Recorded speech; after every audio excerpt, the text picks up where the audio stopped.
I am Ken the Metal Professor, host of the Northwest Indiana Wrestling Action Program, broadcast occasionally on WVLP Radio 103.1 FM in Valparaiso, Indiana.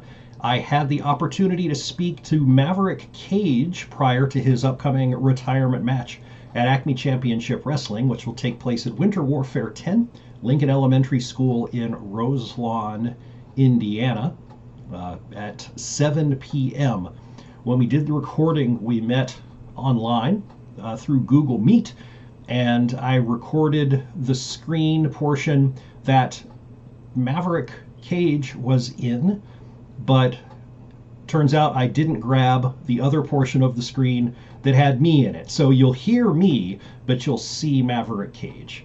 And I did put a static insert of my mug in the lower corner of the picture just as a reminder of who the heck is talking to him in the first place. But I will now present to you that interview, and if you're only listening to the audio of this, you don't have to worry about any of that anyway, because you're not going to see it. You'll just hear it. Well, thank you, Maverick Cage, for taking time to join me on WVLP, join the listeners that will be taking part in this later on. I hope you find it worth your time. Yes, it certainly is your pleasure that I'm here. It is. I can feel the greatness coming off the screen. So I appreciate it. The reason that we are talking here is that on Friday, December 8th, at Lincoln Elementary School in DeMott, Indiana, you are having your retirement match. So we will lead up to that by talking about your career, and then we'll talk about the retirement match itself, the reasons for it, and all that good stuff along the way. But to set the picture for people that are listening or watching on Facebook, dialing in from the ether wherever they happen to be, let's talk about what you've done all these years. So first of all, is that a number that you can rattle off right away in terms of how many years you have been at this since your very first match to now? It's actually been 10 years exactly, and that will play into one of the reasons why I'm choosing this year as my retirement year, my retirement match, because it is the 10-year anniversary of me wrestling professionally. Okay. And you have chosen, you have bestowed the honor of hosting your retirement match on ACME Championship Wrestling. This will be one of their fundraiser events, so it's a good cause, even without the retirement match. Is that one of the reasons why you selected ACW? Is that where your first match was, or why did you pick ACW for this honor? Well, yes and no. So 10 years ago, my friends and I started a backyard federation called WRCW, White Rhino Championship Wrestling. We did it out of my grandma's barn. We would host charity shows. We were untrained professional wrestlers, which I know is extremely taboo in the wrestling world, but eventually, obviously, we were trained eventually. But this small little company that we started in my grandma's barn would become the foundation for what would become ACME Championship Wrestling. So it's important to me that my career more or less begins and ends at ACME for my story to go full circle. From that point to now, do you have a sense of how many matches you have had altogether, and how many at ACME specifically? At ACME specifically, more than 30, but less than 50, I would say. Matches overall, I'd say in the realm of 300. Maverick, I've wrestled all over the Midwest, from Las Vegas all the way to London, and many, many different promotions. It'd take forever for me to name them all. Well, that spoiled my next question, because I was going to ask what other promotions that you've been involved with. So I've seen you with ARW Pro. I have not seen you specifically at SCW, but when I saw you at ARW, I think that was one of those kind of crossover events that they were having. Those are both sort of Northwest Indiana crossover into Illinois types of promotions. Do you have a sense of how many other promotions, just in general, in this area you've done, and what's the farthest you've gone to wrestle? I mean, in general, I'd say locally, probably in the realm of 8 to a dozen in the area of the Midwest. The furthest I've traveled to wrestle is London, which is in England, by the way. But I've also wrestled in Las Vegas. Oh, very nice. Do you have an opponent that you faced the most? The opponent I've faced the most would probably have to be Austin Fury. We actually started that Backyard Federation I had mentioned there. So it was kind of exciting to see, what became of us since then. Such small beginnings and what it inevitably turned into. That's great. Who is your favorite? And if it's also Austin, that's absolutely fair. Yes, so definitely Austin, but I also had a lot of fun beating up Jonathan Hudson as well. What's the reason for that particular enjoyment you get? Jonathan and I, we go way back. We're gigantic personalities, and we just have a lot of chemistry in the ring. We have a very extreme fighting style. We're in the ring. We just beat the heck out of each other, and I enjoyed that. And he's out of the area now, right? Is he down in Florida? Or yes, I believe he's in Florida. Did he circle back, or is he still away? I believe he's still in Florida, but does come up to the Midwest from time to time. But he's a huge superstar like myself, so he cannot be contained to just Florida. Has he been invited back for this big event coming up next weekend? He's free to show up if he wants. Is he your most bitter rival, or is there another person that has that role? Ooh, most bitter rival? That would have to be Lieutenant Doofus himself, Cody Breeze. Okay, and we're going to be talking about him in a little while, so we'll hold that off. How many different varieties of matches have you had? And what's your favorite? Do you like singles versus tag teams, or do you like tag teams better? And what's the craziest match? Just talk about the whole set of styles that you've been involved with. I think I've done every type of match short of death matches, because obviously they're stupid. And a cage match. I guess that's really the only ones I have not done. I'm partial to singles matches. Just because I don't like sharing the spotlight with anybody. However, once upon a time, I was ACW Tag Team Champions with Moxie Molly. That was fun. Are cage matches named after you? I believe so, yes. It seems like that would make sense. Yeah, no, I agree. Of all the matches that you've had with your favorite opponents, your most bitter rivals, is there any one match that really stands out to you as your one favorite match that you've had overall so far? Oh, I don't know, Mr. Luther. I've done a lot of matches in a lot of different places. I've had a lot of great matches with a lot of really great people. They go from Vegas hotel casinos to breweries to Texas roadhouses, even Six Flags. I have wrestled at. But honestly, any match that I've been victorious is really my favorite match. And of course, that's most of them, right? Right, yes. Okay, good. In your 10 years of doing this, what's been the most challenging part to keep it all going? Has there ever been a really bad injury you've had to deal with, for example? Luckily, I've never been seriously injured, which is a miracle when you look at the crazy stuff I used to do, especially back in the barn days. I have, however, busted my nose going through a table at Winter Warfare 1 when I wrestled Jimmy Holmes. So, yeah. But luckily, that's really been my most extreme injury. Luckily, but I've done a lot of questionable things. A lot of not so much death matches, but definitely some tables, ladders, chairs, trash cans, everything you can think of. I remember wrestling Max Holiday, and we did a superplex onto Legos. Ouch. So, yeah. Yeah, Max Holiday is a big dude. Yes.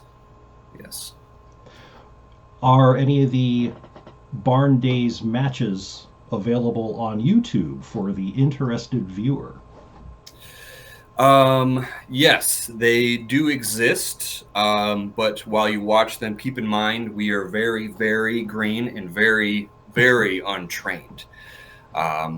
Obviously, that was a decade ago, and a lot has changed since then. A lot of training has taken place. So while watching them, I would keep that in mind. Where have you done most of your training? I started my training at Fire Pro Wrestling in Maryville. And then I did some training at the DeMott Boxing Club. Wrestler named Roach, I'm not sure if you're familiar, was our trainer there. And then I took a small hiatus for about a year.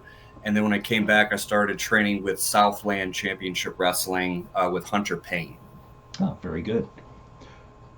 Get a little deeper and philosophical here. In these 10 years of your career, what is the biggest lesson that you've learned from being involved in wrestling? Biggest lesson? Don't be scared of selling yourself. Get that merch, set up the merch table, put yourself out there.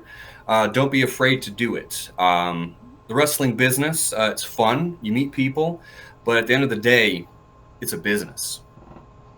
And it's about making money. And it's all about you. And I love me, so.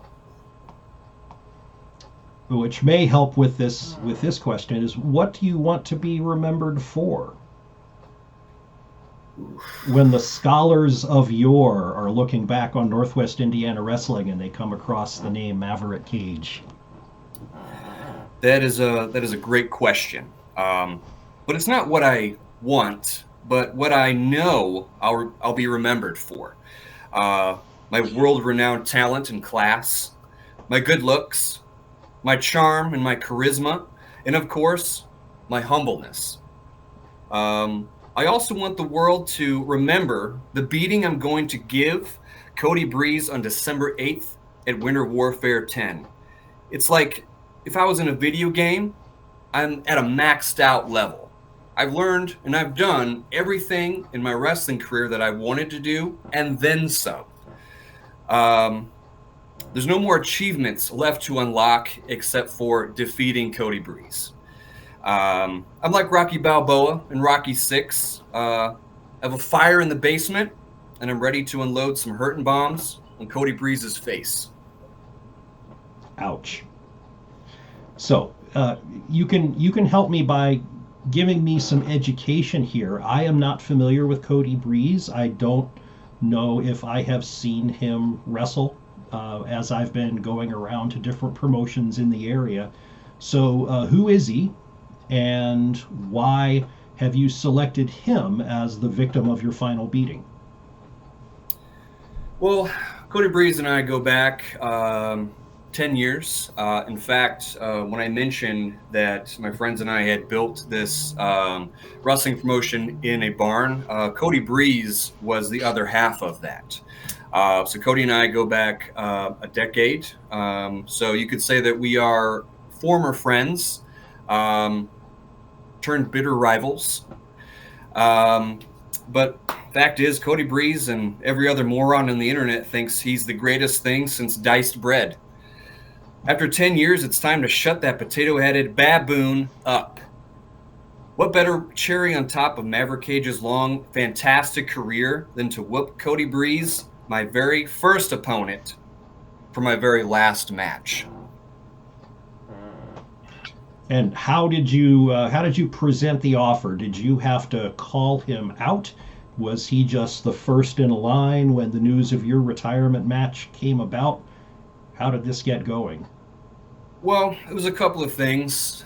First, I was continuously hearing about how great Cody is. Cody's won these awards. Cody's done this. Cody's done that. Cody's he's done it all. He's ex-military, and he was my very first opponent. So naturally, I had to call him out. Is Cody Breeze as great as they say he is? Are people saying that Maverick Cage couldn't possibly beat Cody Breeze because of how great that they think he is? I mean, if this is my very last match, what better way to put that cherry on top than to defeat Cody Breeze, my longest rival I've had in my entire wrestling career? Do it in front of all those stupid kids over at Lincoln, and do it on the anniversary of me wrestling. Other than the impending high level of violence, is there anything unusual about this match, or is it just a straight up fight to the 1, 2, 3 kind of match?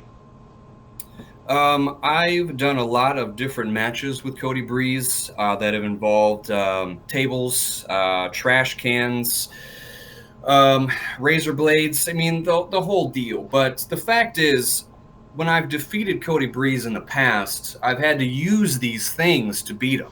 And looking back on it, I don't want to be remembered as Maverick Cage, the guy who needed to throw everything, including the kitchen sink, at Cody Breeze in order to defeat him. I want to beat him one-on-one, fair fight. There will be no managers ringside. There will be no hidden steel chairs in the crowd. It's Maverick Cage versus Cody Breeze, straight up, me kicking his butt. No special guest referee or anything like that? Oh, as of right now, no. But things could change. Do you have any sense who's going to be the ref or how that selection will be made? Because I'm sure you want to make sure it's somebody that is going to call it right down the middle. Sure. Particularly, I would like Brian Socks Off O'Grady. He's always been a great ref, and that's coming from Maverick Cage. I'm sure that you have Jimmy Holmes's private line. Was he very receptive to the idea of hosting the retirement match against Cody Breeze?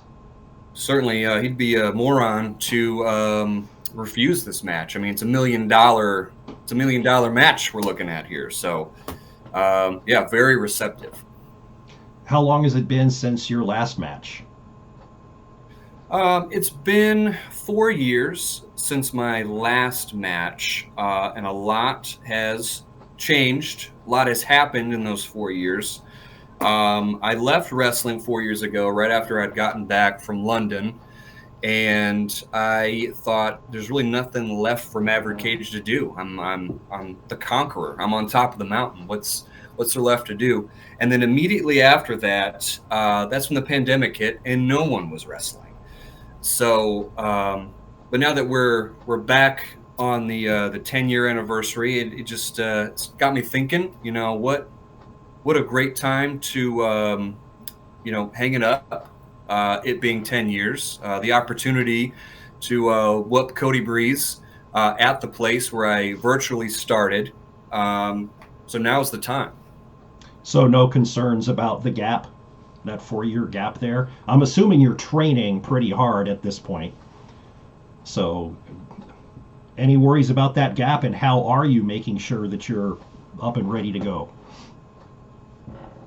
I am preparing. While my opponent, Cody Breeze, is preparing by eating jambalaya and coming in third place in jiu-jitsu competition, Maverick Cage is continuing his training in the ancient art of Aikido at the Tashimo Dojo in Japan by the late, great Steven Seagal.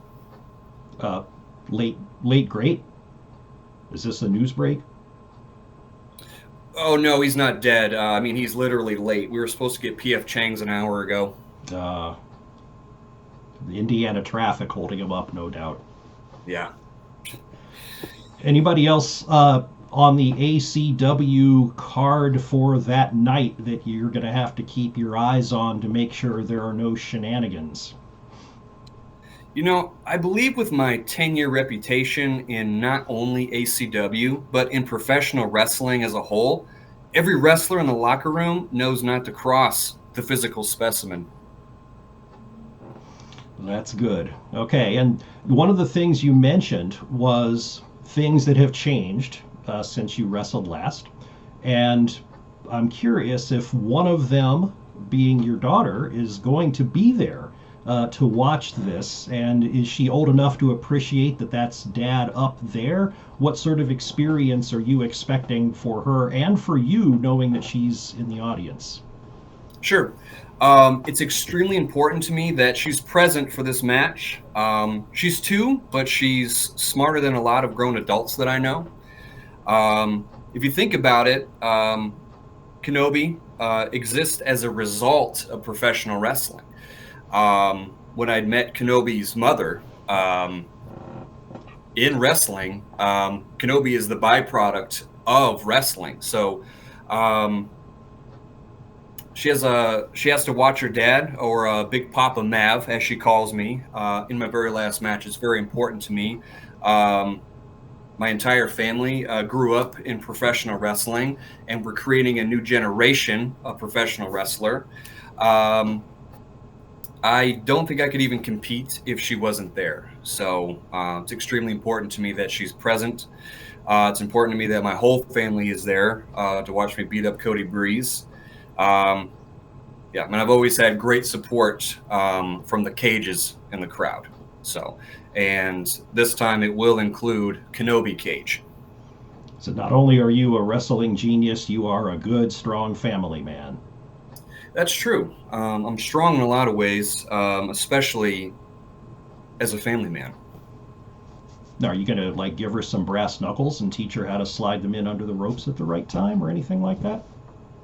No, I think I'm gonna teach her how to punch hard enough that she won't need brass knucks. That's good. It's a good life lesson.